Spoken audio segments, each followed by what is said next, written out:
Hi again, everyone. I'm Caroline, and so pleased and honored to bring you a chat with a dynamic young lady, full of energy, full of the spirit that we want so much to portray in our Black women thriving abroad. And hopefully, you'll enjoy talking with her as much as I have just getting to know her. Crystal Osuji. Welcome, Crystal. So nice to have you here. Uh, Hello, thanks for having me. I'm excited to talk with you because you are one of the women that have uh, gone into a country to live and thrive in in a country that not many women, not many Black women talk about as far as a possible place to live. So, just tell me a little bit about your journey, your background. Where are you from originally? So I am originally from Columbia, South Carolina, and even just like at a young age, I always just knew, my parents being of Nigerian descent and coming to the U.S., I always felt like I could just move and create my own home anywhere. And so that was always something that was in the back of my mind. Yeah, as far as Vietnam, I'll be completely honest, I didn't expect to end up here. It was just, fate that I ended up here and just have been here. Um, so I left the US back in actually the 4th of July, 2015. So it's coming up on 5 years that I've been away from living in the US. And so, yeah, I first started, so back in the States, I was a massage therapist. And my main fascination was with Thailand because I really wanted a different way to work with my clients at the time. So I wanted to learn Thai massage and I wanted to also experience Thailand because Thai food is amazing. I heard so many good things about Thailand. Like at the time, again, like everybody's just Thailand, Thailand, Thailand. So I went to Thailand, and that's where it started. I had a buddy of mine. We were living together in Charleston, and we both worked at the same sushi restaurant. And he was going to Vietnam, and I was like, okay, that's interesting. I didn't know much about Vietnam apart from the Vietnam War and, whatever they teach us in the history books. So I was like, okay, well, if you're going to Vietnam, I know Thailand and Vietnam are close. Let's meet in Thailand first, and then, we can travel to Vietnam later. And so that was pretty much it. I was only supposed to be gone for 3 months. I was supposed to go back to work. But in the back of my mind, I just knew that this was my moment to just really take advantage of the situation and, find a way for myself. And so 3 months ended up 5 years. That is very interesting. And I want to ask you because all of us that have lived abroad or moved abroad, is was it the vibe that kept you there? Was it a particular vibe? Was it the people, the culture? What really hooked you into Vietnam? Yeah, so very interesting question. So yeah, I after Thailand, I traveled to Vietnam, and honestly, it was the people. It was the energy. I just felt like, I just how do I explain this? Like when I first visited Vietnam, I just felt this sense of like resilience. It's like, despite everything that, had happened in the past with Vietnam, and despite the living conditions in certain areas, they still just have this energy of, you know what, we're just going to make it work and we're going to be happy about it. And that was the moment that I realized, like, this is somewhere that I could see myself living for a while. So the big question is a Black woman in Asia, in Vietnam. Most people have a concept of Vietnam as being, well, in the US, the Vietnamese are the ones with the nail salons and the spas, they're not, as friendly culturally to us. They're usually a very close knit community in the United States. Is it the same actually living there? Are they still very close knit? Um, I would say in most Asian cultures that I've experienced, the family knit is very tight, and they are close knit. Now, what they are also, they are very receptive, and they are very open, right? So you do see this. They have a tendency to stick with each other because it's also the family dynamic. So you'll have a family who has at least two or three generations living underneath one roof. So, the family aspect of Vietnamese people is very important. I mean, it's super important. But at the same time, it's like if you open their eyes to something new, and they're able to understand, then they also have this element of being receptive to different things. And so that's one thing that I also appreciate about Vietnamese people, because it's like, yeah, I mean, you will encounter some level of ignorance, but if you explain it to them in a way that's understandable, then I do see that they do tend to like take a step back and be like, you know what, yeah, I don't know if that is the right way to think of things. So that's one thing that I do appreciate about Vietnamese culture. So I wanted to talk with you about something that a lot of women think a lot about when they're choosing a place to live abroad, and that is romance. I see that you are in a relationship with a local. Hmm. How has that been? Hmm. How did you meet? How is that working for you? How long have you been together? So we've been together going on 3 years, and it's just so serendipitous, honestly. Like, I was going to a local bar that I would frequent a lot, and I had never seen him before this moment.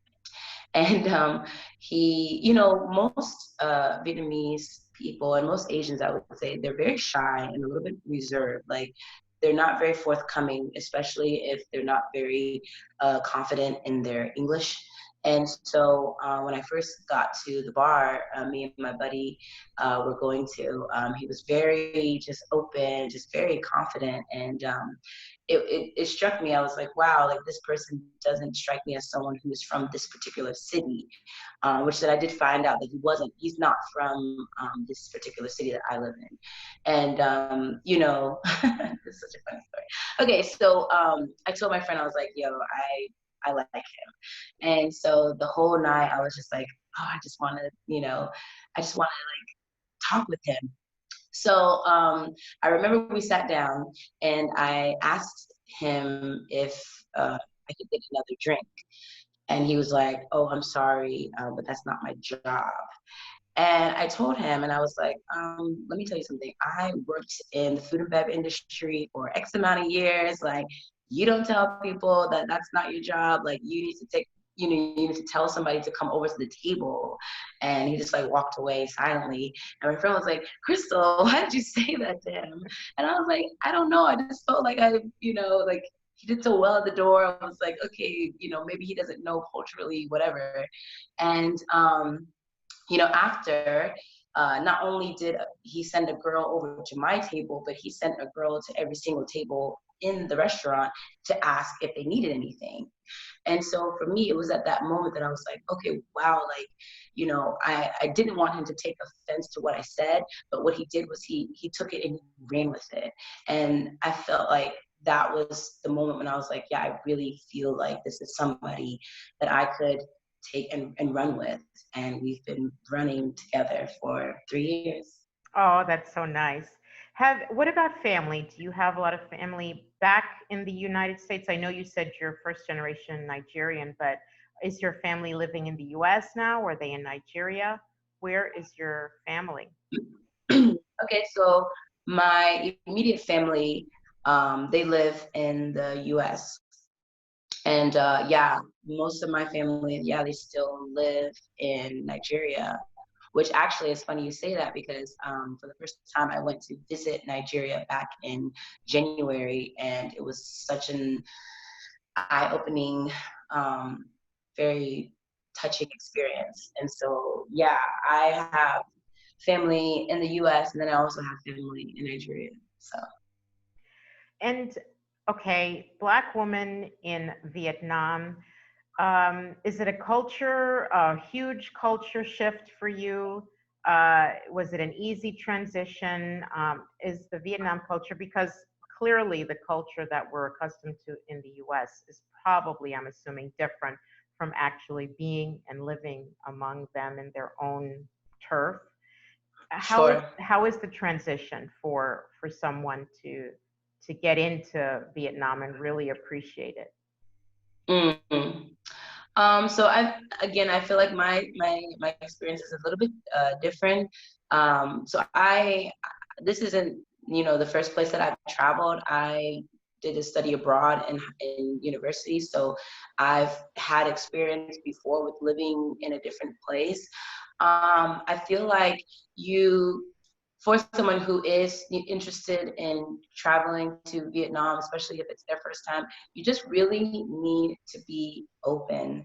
Um, One thing that my mom and I would say, it's like you pretend you have a hat on, right? And so like when you're in America, you wear your American hat, but like once you step into Vietnam, you just take that hat off, and it allows you to just be in the moment.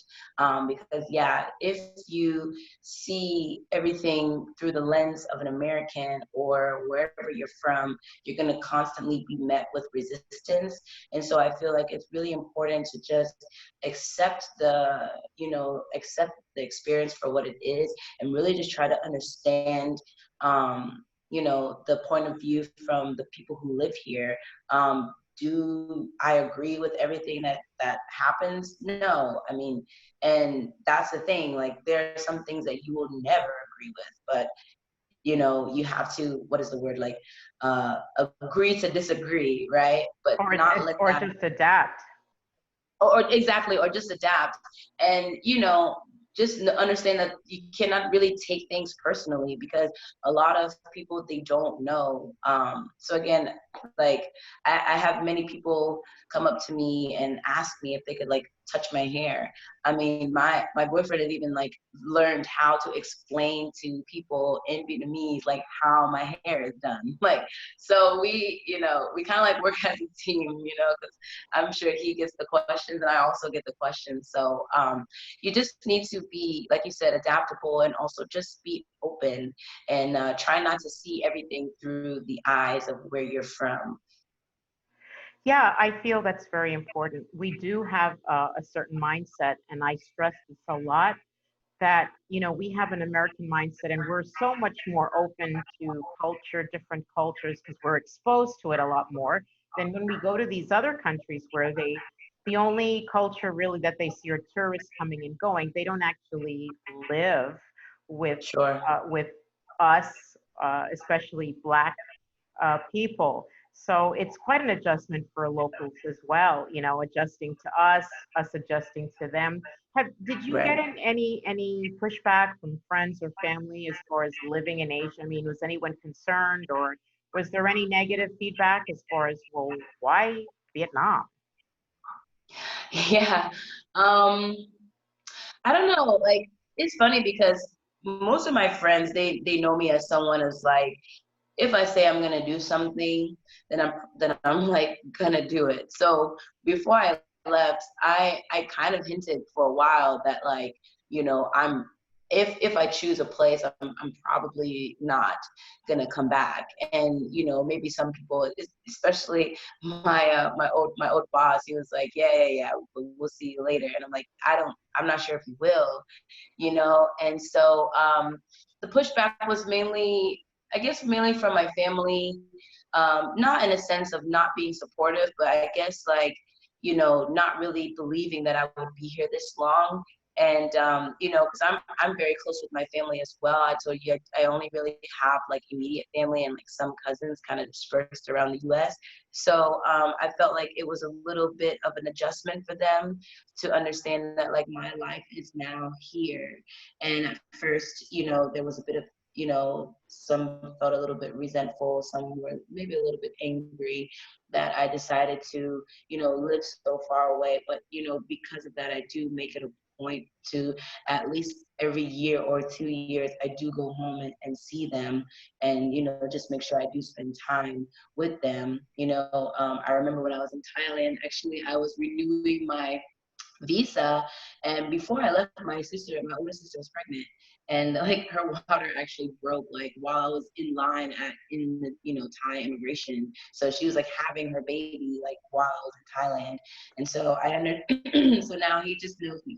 He's like 4 now, but he just knows me as like the traveling aunt. So I do make sure that like I do video calls and like try to keep in touch with them, and they've also kind of accepted my life here. My mom, she came to visit me in 2018, and she met my boyfriend, she met his family. So, you know, family is just important to him as just as much as it is to me. And so I really want that, you know, continuity of it. So yeah, and again, like my friends, they've always known that I would be somewhere not in the US, and so it wasn't really too much of a surprise that you know, that I'm here and still here. You're destined to be somewhere else, right? That was your destiny, so to speak. Well, I know, I think I'm going to say that the majority, well, maybe not the majority, but a large portion of the women in our group are single. And, Mm, you know, that's kind of a consideration, right? When you're going somewhere, a lot of women say, well, you know, what's the single social scene like? What is it like in sure. Vietnam for a single woman? um, so again, I'm just gonna be honest. It can be challenging. It can be a bit challenging for you, depending on your taste and depending on your type. Dating here, you have to be open because the options are not very many. I mean, it's like how many, especially if you're only, for example, if you're only into black men, right? Like, how many black men do you know are living in Vietnam, right? Like, I can count on like 1 or 2 hands how many, you know, black men are here, you know, and who's to say that, you know, they are, you know, willing to, like, who knows what their dating preference is, you know what I mean? So and it just gets a little bit, it just gets a little bit challenging sometimes. So I say that to say it's not impossible. I definitely have friends here that are in relationships with other foreigners, and you know, they've been together for a while, so it's not like impossible. But I will say that you just have to be open. You have to be open to dating different kinds of people. You need to really, you know, put yourself out there. If you're someone who is like looking for this specific person, it's going to be hard for you. And I've known plenty of people who, you know, maybe have somewhat of that kind of mindset, and they've ended up, you know, going to different places because you know, they weren't able to find that. So if that's something that's important to you, I would definitely suggest like maybe even looking up you know, the type of people, like if you're someone who's specific and who you want to date, then I think that is also something to take in consideration when you're traveling to different places. But if you're open to dating like foreigners or locals, like I would definitely say like there are people out here. There are people out here for you. You just need to be, again, you need to be open and just being willing to, you know, find someone who, okay, maybe they don't exactly tick off all the boxes, but you know that with time you can learn and grow from each other. Um, so I don't know, did I answer your question? Yeah, yeah, you did. Yeah. In the best way that you could. Yeah. So the last thing I wanted to touch on with you is, you know, obviously you're aware of the tensions that have gone on the last few weeks in the U.S. and just what we as a people have been going through, the changes, both positive and a few negative. Um, for women that are planning to leave because they would like to also seek out new adventures, try a different country, different environment, different culture.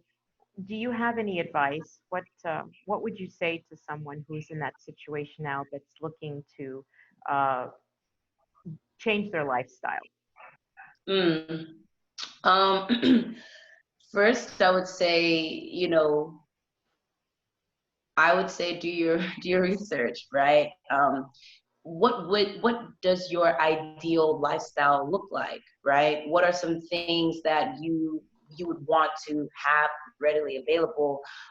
Is self-care important to you? If self-care is important to you, then I feel like Southeast Asia is amazing for that, because massages and things like that, that is like embedded in their culture. Like there's a reason why all the Vietnamese that are in the spas and are in the nail industry, because they believe that those types of things are important and they're affordable for anybody. Like you can see, the lady on the street selling food with like nails done, you know what I mean? So it depends on what you want your lifestyle to look like.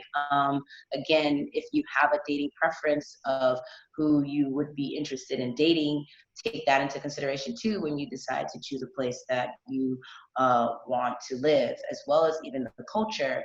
If you're into like Latin dancing and things like that, maybe considering maybe a Spanish speaking country, or going somewhere where you enjoy the food. Again, like you have infinite amount of possibilities as to where you can stay. It's just what is a fit for you. And so I think the way that you can determine that is by figuring out what you like and what you would want to experience. Is it affordable living there? Uh, do I need a lot of money to head out? um No, you don't. I would say of all the places, I mean, Vietnam, Thailand, India, those are all super, super affordable. I'll be transparent. So again, I told you I was only supposed to be traveling for 3 months. And then, yeah, I traveled for quite some time. But before I made the switch from Vietnam, or from Thailand to Vietnam, I only had like 250 bucks. And like that was able to get me situated in Vietnam. Now, am I saying come here with $250? No, I'm not. But, but what I'm saying is you don't need much. The cost of living is very low, and the dollar goes very far. Um, I guess a general round park estimation would be like $1,000 a month is enough to get you, your basic needs met, and still have money to, go to the spa weekly, get your nails done weekly. Like, I would say if you're planning on moving to Vietnam, depending on how long you plan on staying, I would say $1,000 a month is like is perfect. Okay. Well, I think that you have just given us a wealth of information, and anyone who's considering Asia, definitely put Vietnam on your list of places to consider. And I see that you're uh, not only living, but you're thriving abroad. And it's so nice to have another sister in our fold of women that are just being who they want to be in a place where they want to be. And Right. it's really heartwarming to see. And it's been a pleasure talking with you. Thank you so much for sharing your story with us. We really appreciate it. Yeah, no, thank you so much for reaching out to me, because yeah, I love it. I love, just sharing what I know, and I've been here for a while, and it's like sometimes you kind of get used to it, right? Like I feel like I've gotten kind of like used to living here, and so just even rethinking like my journey here is also very refreshing. And it kind of reminds me to, just be grateful of the opportunities that I've had that have afforded me to get to where I am right now. So I am truly grateful for you allowing me to be on this platform and sharing my experience. So I thank you for that as well. Thank you. Thank you. God bless. Be good. Bye bye. All right, take care.